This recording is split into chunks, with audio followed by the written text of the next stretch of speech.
Assalamualaikum warahmatullahi wabarakatuh. Jumpa lagi di channel YouTube-nya Bunda Ozil. Nah, kebetulan tahun ini Bunda dan anak-anak lebaran di rumah atu dan nenek. Jadi kita mau bantu nenek bikin lemang pulut bakar. Nah, ini tuh prosesnya lagi memasukkan daun pisang ke dalam bambunya.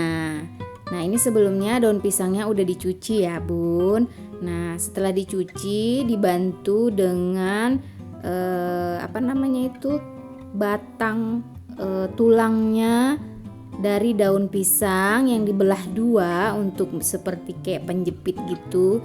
Nah, dengan bantuan itu untuk memudahkan memasukkan daun pisang ke dalam bambu. Nah, kalau udah masuk itu hentak-hentakkan. Nah, biar daun pisangnya betul-betul sampai ke dasar bambu.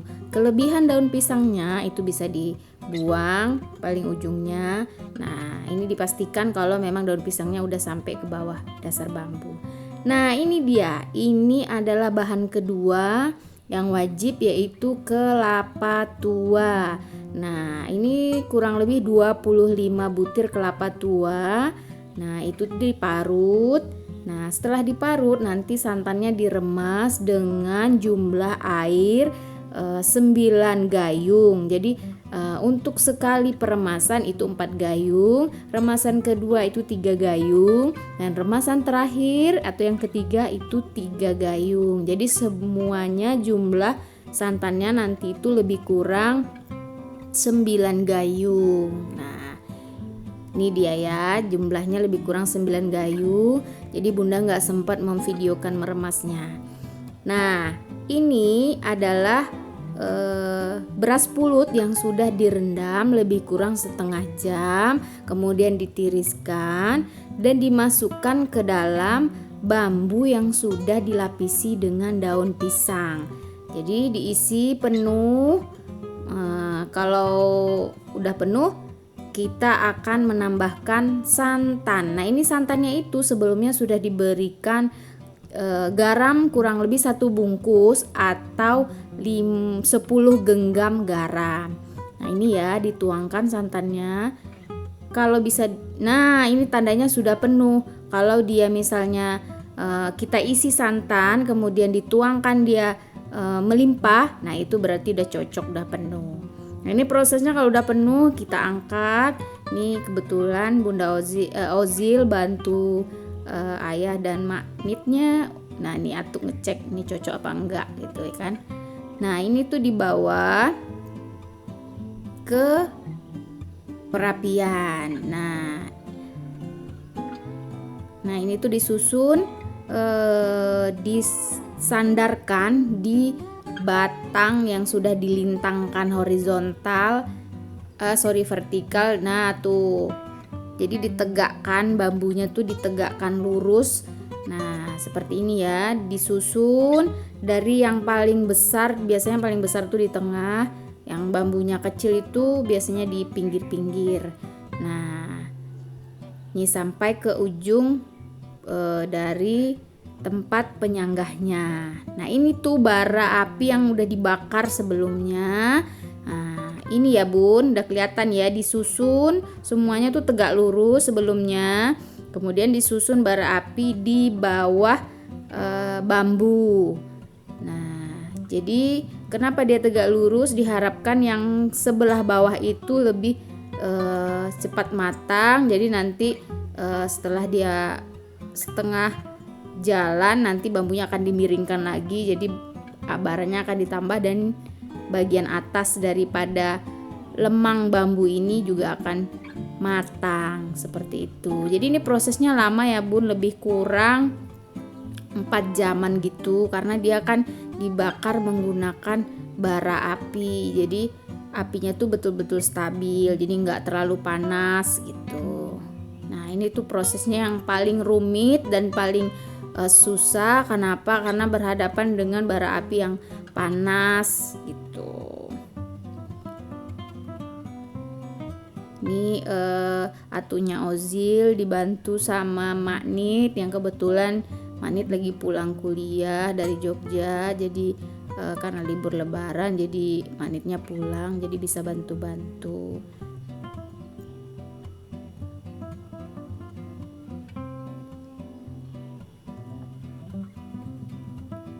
Ini prosesnya lumayan lama ya Bun. Jadi sebelumnya itu kalau saat kita mau mengisi santan, jadi kayu-kayu, tempurung-tempurung atau bahan untuk bikin arangnya itu bisa dibakar gitu.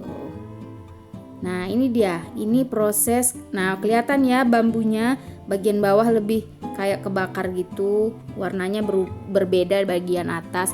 Jadi kalau udah berbeda seperti ini tuh ini tuh proses dibalik, jadi yang bagian bawah yang kena bara api dibalik di bagian atas yang belum kena bara api. Nah ini prosesnya. Nah tuh kelihatan ya, ini sebenarnya panas, makanya atunya Ozil tuh pakai kain buat megangnya karena memang panas gitu. Nih itu prosesnya ya, diputar.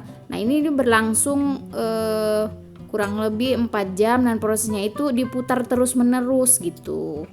Jadi masaknya tuh bukan hanya bagian satu sebelah sisi saja, jadi sisi yang lain juga sama gitu, masaknya merata. Nih ya, Atu Ozil masih proses untuk membalikkan sisi bambu yang sebelah bara.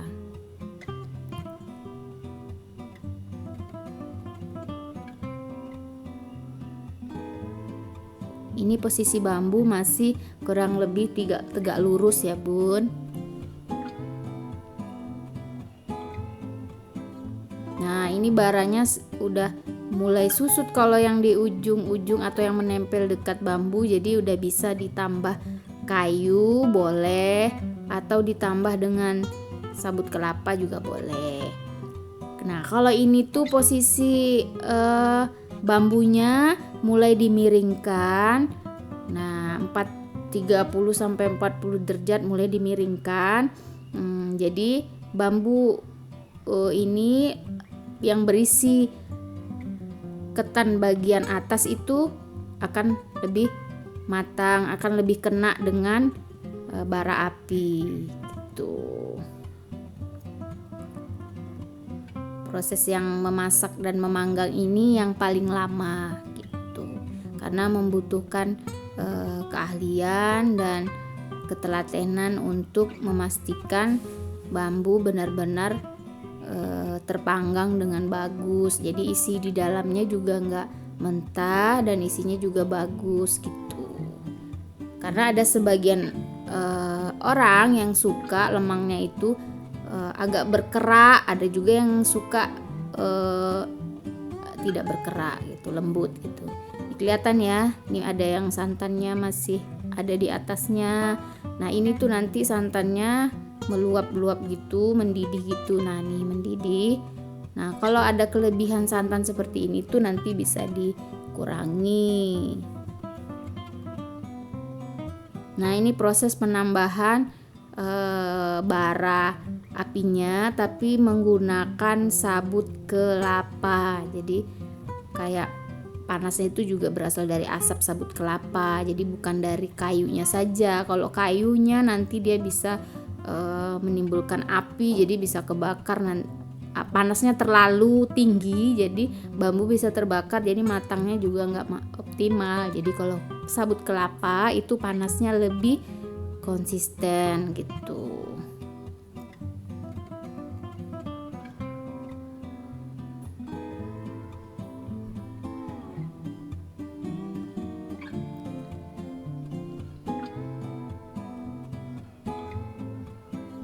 Nah ini yang tadi Bunda bilang, kalau seandainya sudah kelihatan mendidih dan ada kelebihan santan di atasnya, nah itu bisa dituangkan kembali ke tempatnya gitu.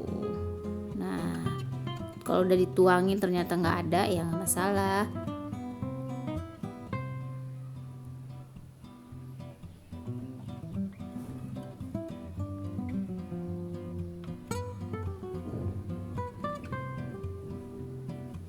Nah ini kayak ini berlebih tuh dituangin. Jadi dia tuh nggak lembek gitu nanti hasilnya gitu. Nah ini juga sebenarnya butuh keahlian juga ya, karena kan nggak semua orang bisa membuat dan memasak lemang dari bambu. Nah ini tuh biasanya di keluarga kita dibuat setahun sekali. Nah untuk 15 kilo beras ketan itu lebih kurang yang didapatkan 25 batang bambu. Jadi bambunya ini ukurannya sedang lah ya, nggak besar kali dan tidak juga kecil kali. Jadi kurang lebih 25 bambu. Jadi ini tuh nanti kalau sudah matang akan dipotong-potong dan dibagi-bagi ke tetangga kiri kanan depan belakang gitu. Nah ini proses penutupan di bagian atas. Nah ini kalau dia sudah matang, jadi dia ditutup bagian atasnya untuk mengoptimalkan proses pemasakannya. Ya kurang lebih kayak masak nasi di tungku atau masak nasi di yang tidak di kompor gitu. Jadi kalau masak nasi di atas anglo misalnya, nah itu kan prosesnya seperti ini. Kalau dia sudah setengah airnya sudah tidak ada kan baru ditutup pakai tutup. Nah kurang lebih seperti itu. Masak lemang ini juga begitu. Kalau dia sudah airnya tadi santannya sudah mulai mengering, ya mulai ditutuplah seluruh bagian atas daripada bambunya biar masaknya lebih optimal. Nah ini udah ditutup semua. Kita tinggal menunggu pematangan. Nah ini kurang lebih udah 3 jam, tinggal sejaman lagi dan prosesnya. Nah ini dihentak-hentakkan biar pulut di dalam bambunya itu padat. Jadi ketika nanti dibelah dan dipotong itu hasilnya bagus. Nah ini juga nggak perlu kuat-kuat, seadanya aja menghentakkannya biar dia lebih padat saja.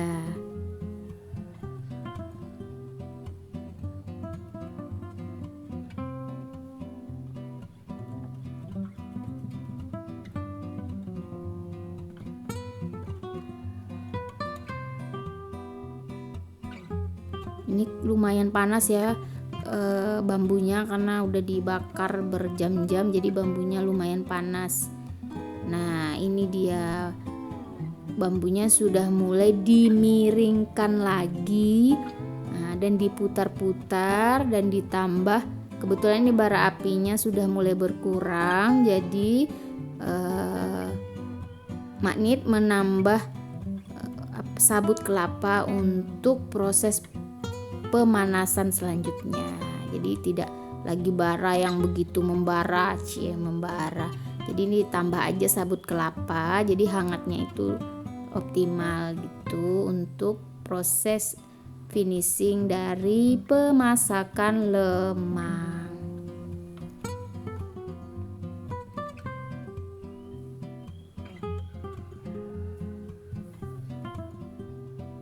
Nah, tara, ini sudah selesai.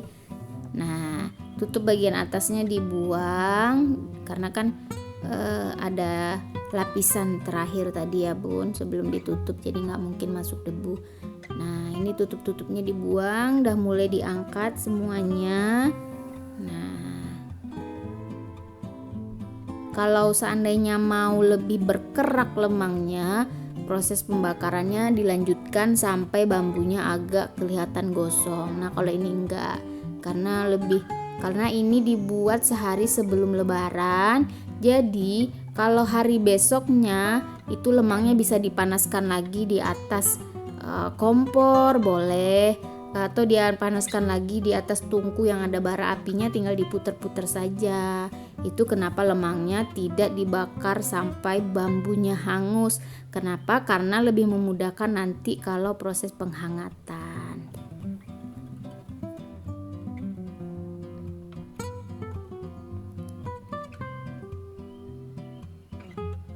Nah ini lumayan panas, jadi itu mesti dialas tangannya. Masih panas karena proses pemasakannya lama jadi panas. Nah, ini disusun semuanya. Nah, ini kita coba buka satu karena kita mau kasih tetangga kita kiri dan kanan. Nah, ini hasilnya. Bambunya lumayan besar. Nah, ini setengah sudah mulai dipotong-potong ya tadi sama Atu untuk dibagi-bagikan kepada tetangga-tetangga, karena daerah sini tuh kebanyakan sukunya tuh Batak, Jawa. Jadi mereka kurang pandai untuk membuat lemang seperti ini, karena ini lemang adalah khas orang Melayu biasanya. Nah, ini dia hasil lemang buatan Atu. Nah, kelihatan ya dia lembut. Kemudian di pinggir-pinggirnya itu kurang berkerak karena memang kita lebih suka yang nggak berkerak. Nih hasilnya tuh kelihatan ya bagian pinggirnya. Nah, ini semuanya kita masukin mika. Nah, oke.